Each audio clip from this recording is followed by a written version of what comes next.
가는 그런 분도 계시거든요. 이렇게 교수님 유튜브도 올리고 다 해버리면 공매 물건의 인기가 올라가면 어떻게 해요? 라고 물으시는데 제가 15년 됐거든요. 아직도 1대1 물건 많고 4번, 5번 유찰된 애들 많다고요. 1대1 물건이 많다 이렇게 많이 말씀드렸는데도 그만큼 남들이 못 보는 물건 내가 봤다고요.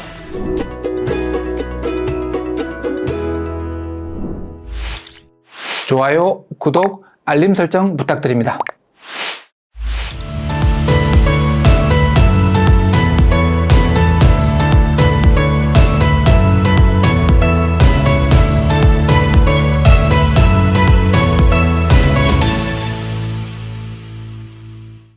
제가 공매 첫 시간에 이것저것 여쭤보면 묻고 싶은 것들이 되게 많거든요. 근데 이제 돈을 버시려면 이제 그 생각 다 버리라고.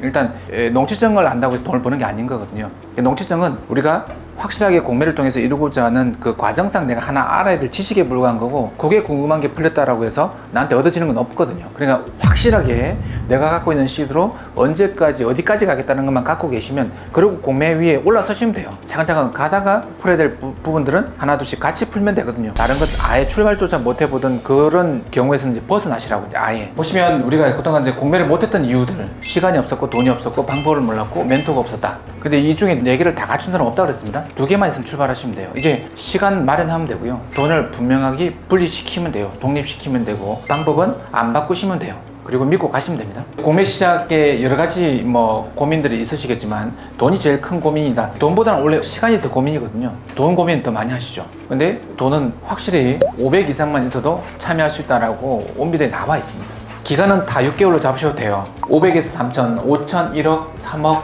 10억 이상 있을 때에 내가 참여할 수 있는 종목들인데, 물론 넘나들 수도 있습니다. 지금 하남 미사에 있는 오피스텔은 얘가 지금 전세가가 2억 5천인데 실제 공매가는 2억까지 내려와 있는 것도 있거든요. 그리고 이제 소요 기간 때문에 많이 고민하시는데, 공매는 인도명령이 없고 경매는 인도명령 제도가 있다. 그러니까 세입자나 주인을 내보낼 수 있는 제도는 경매는 있고 공매는 없다. 그래서 공매 아파트나 상가를 낙찰받게 되면 사람을 내보내기가 쉽지가 않다 이야기를 많이 하시거든요. 딱히 그렇지도 않습니다.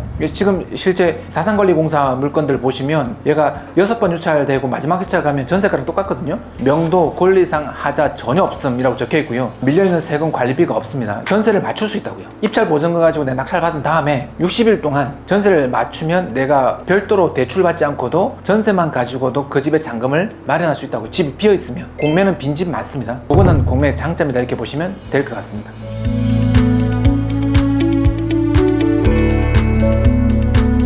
국공유재산, 수탁재산, 유입자산 요 3가지 같은 경우는 권리 분석 자체가 필요 없습니다. 세금이라든지 임차인이라든지 관리비가 밀려있는 게 없다고요. 국공유재산, 수탁재산, 유입자산 같은 경우는. 절차, 농지는 절차가 약간 바뀐 게 있습니다. 이 절차는 공매는 일주일이면 다 끝나요. 월화수 입찰입니다. 오늘 화요일이죠. 내일 5시까지 입찰이에요. 무조건 기간 입찰. 매주 거의 쉬지 않고 다 진행합니다. 쉬지 않고. 그 다음날 낙찰이 바로 이루어지거든요. 2023년부터는 그 다음 주 월요일날 최종 확정이 떨어져요. 그러면 그때 잔금 치르면 내가 물건을 잡아서 확실하게 내 걸로 만들 때까지 기간은 딱 일주일 조금 더 걸리면 끝이에요. 2월달에 시작해서 2월달에 결판 볼 수 있다고요. 지분 토지는 결판 나는 데까지 1달, 2달 끝나는 것도 많습니다. 낙찰 받고 잔금 치러서 돈 받는 데까지 기간 딱 적혀져 있거든요. 영수증 다 나와 있으니까. 돈이 땅에 묶이는 경우는 별로 없다고요. 출구 전략만 꼼꼼하게 세심하게 야무지게 잘 마련하고 들어가면. 경매하시던 분은 이제 우리 법원에 가서 이제 입찰하는데 공매는 어디 가서 입찰합니까? 이런 말을 종종 물어보시거든요. 어디든 간에 핸드폰 하나만 있으면 입찰이 가능합니다.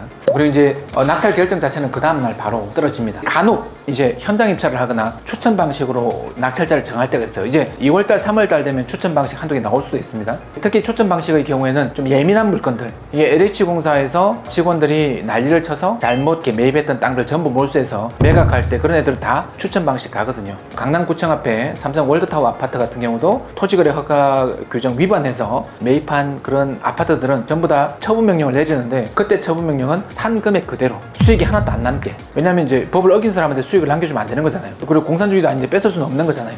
손해봤으면 손해봤지 이익을 돌려주진 않겠다고요. 그 아파트를 잡는 사람은 이익이죠. 그래서 이제 아무나 참여하지 못하게 그 아파트의 경우에는 서울 경기에 사는 사람 중에 무주택 세대주만 참여하도록 했습니다. 그때 시세가 17억이었고 입찰가가 8억 6천이었다고요. 얘가 만약 분양시장에 나왔다라고 하면 제가 볼 때 200대 1, 300대 1 됐을 것 같아요. 약한 건 5대 1, 센 건 20대 1이었어요. 실제 임장도 다녀왔고 저희가 같이 하던 사람들이 딱 한 사람은 입찰을 해서 낙찰 받았거든요. 그 정도로 이제 공매에 나오는 물건들이 특이한 물건도 많은데 생각보다 사람들이 참여를 많이 안 한다고요.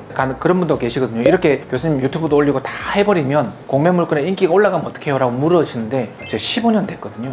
아직도 1대1 물건 많고 4번, 5번 유찰된 애들 많다고요. 1대1 물건이 많다 이렇게 많이 말씀드렸는데도 그만큼 남들이 못 보는 물건 내가 봤다고요. 내가 팔아서 얼마만큼 수익을 올리는가가 더 중요한 거죠. 경매는 서서히 고개 든다는 이야기 하거든요. 이미 좋은 아파트 50대 1 됐습니다. 반값 아파트 유튜브도 많이 띄우잖아요. 다 50대 1이에요. 대도 난감합니다. 최저 입찰가 훨씬 넘은 금액이에요. 전회차보다 금액을 높게 써야 낙찰이 됩니다. 되는 게 문제가 아니에요. 안 된 게 차라리 나을 수 있는 거죠. 물건의 종류, 여기서 돈 되는 물건만 이제 우리가 집중해야 되는 물건만 하나만 꼽아라 라고 하면 온비드에 나오는 물건은 총 9개입니다. 캠코가 주관해서 매각하는 물건이 5개고요. 이용기관이 주관해서 파는 물건이 4개입니다. 수탁담보, 금융권 담보 이건 없어요 물건이. 국유재산, 공유재산, 수탁재산, 유입재산은 똑같은 거다. 다 국가가 책임지고 파는 거다. 권리관계가 꼬여있는 게 없다.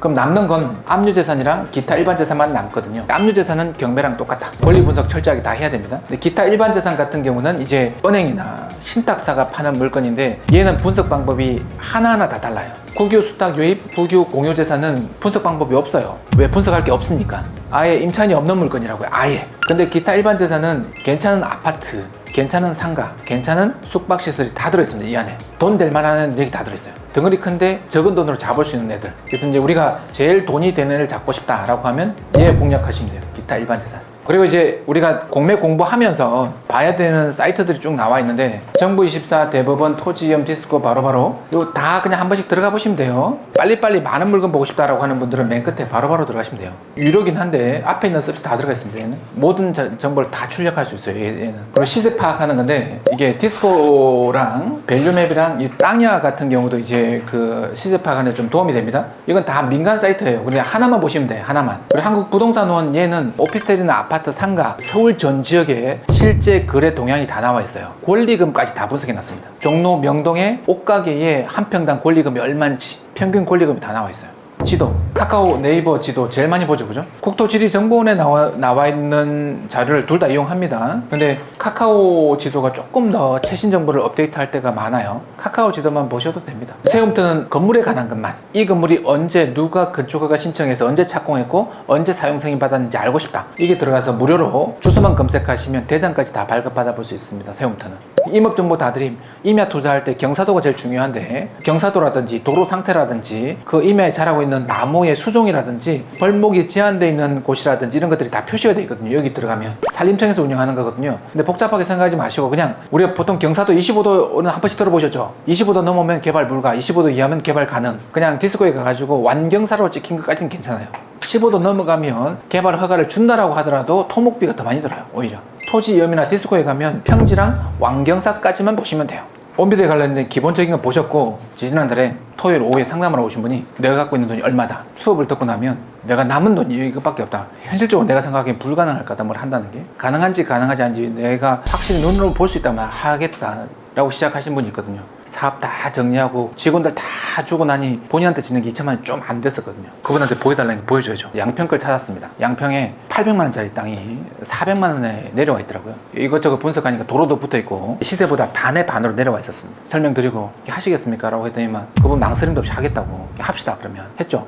3주가 지났습니다. 그분 매각하고 다 처리하고 통장을 가지고 왔어요. 처음에 들어갔던 돈에 290만 원이 더 붙어서 통장을 갖고 왔어요. 그러니까 3주 만에 400 갖다가 290만 원 더 붙어 왔으니 자기도 뭘 할 수 있다는 걸 이제 알게 된 거잖아요. 그분 지금도 하거든요, 열심히. 근데 실제 땅이라는 게 작은 땅의 원리는 큰 땅의 원리 똑같습니다. 내 마음의 문제지 땅이 크고 작음의 문제가 아니라고요. 공매로 한이 되네? 라고 하면 이미 반은 넘어선 겁니다. 여러분 어떤 마음으로 앉아 계신지 알기 때문에 받아들일 수 있는 만큼만 받아들이시고 절대 오늘 가지신 마음 버리지 마시라고요. 그러면 결과는 무조건 있습니다. 제가 장담합니다. 제가 도와드리겠습니다. 공경매 정보 가득한 세미나에 여러분을 초대합니다.